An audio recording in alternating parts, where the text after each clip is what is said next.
I love coffee, I love tea, I love the Java Jive and it loves me.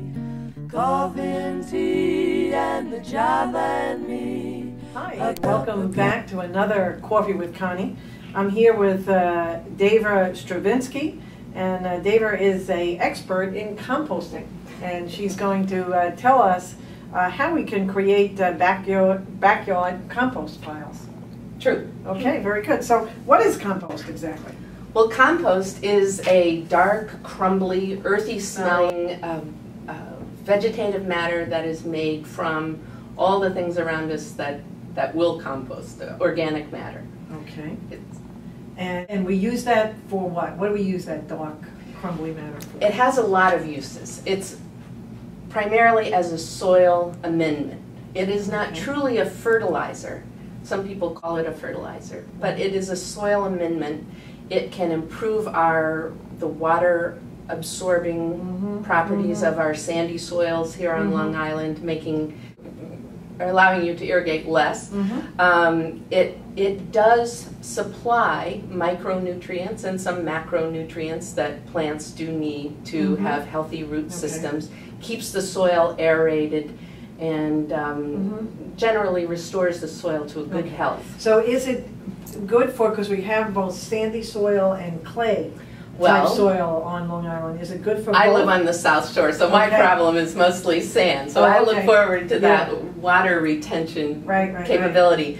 But in clay soil, by incorporating compost into the soil, you break up the clay and you aerate it, and again, get those spaces for the roots of plants to penetrate and get more nutrients and water. You're trying to get the soil so that it neither drains too quickly or holds the water for too long. And, exactly. Okay. And compost helps in both of those?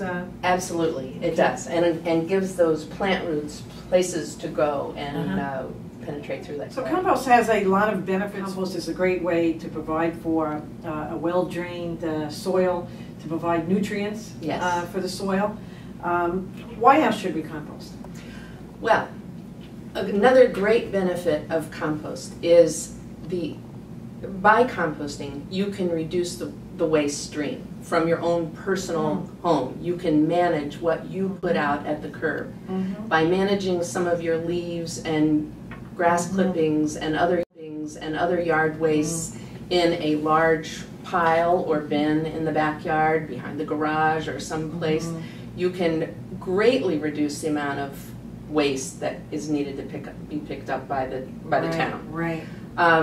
But I started by composting my kitchen waste. I moved to Brookhaven town to Bellport Village actually. When my children were small, I was feeding them lots of healthy foods, carrots and apples. We had our first yard and garden.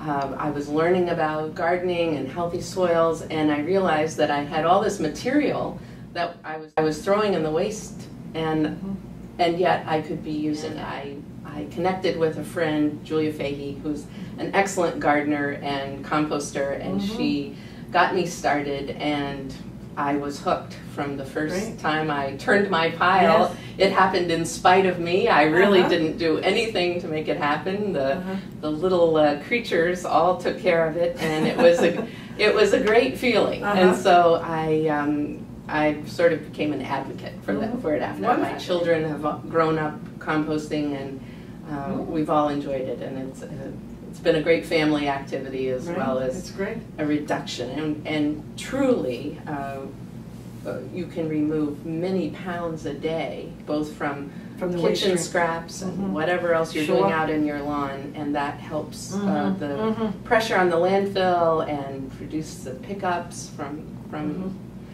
with the trucks, fuel costs, all these things that we really need to. Yeah, great environmental benefits. And actually, we see in the 4th District the problem with the centralization of composting.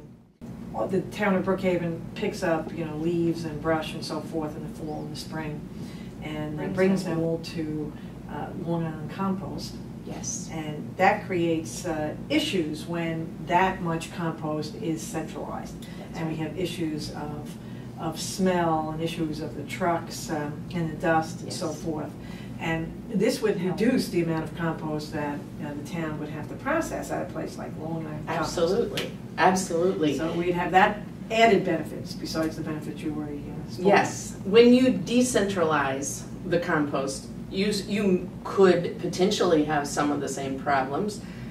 It has to do with aerobic and anaerobic activity, that kind of thing. But when you keep it in your own backyard and you manage it and you manage the size of the pieces and the turning of the pile and the wetness, the humidity, and all of these things, which is not hard to do, you can mitigate those factors and keep the pile healthy, keep it moving, keep it active, keep it happening, and keep the bad things. And that would include leaves.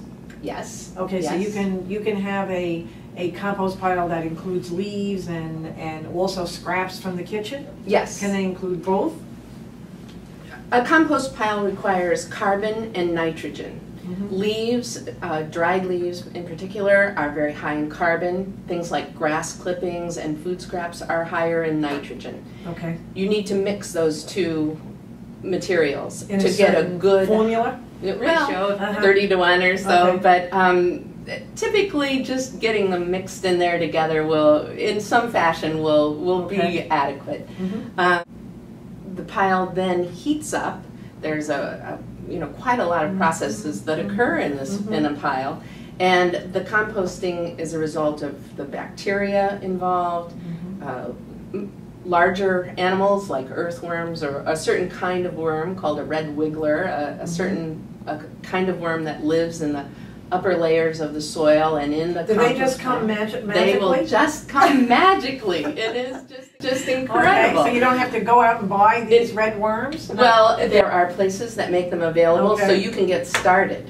But I have never bought worms, and I have found literally hundreds in a composter such as this one in the center doing their thing, and they just come and they reproduce in a good healthy pile. And then when you're using your compost on your garden, you're just shoveling those red worms along with the compost into the garden area? No, not necessarily. They wouldn't hurt your garden. They occur there naturally, but there are several types of bins you can make.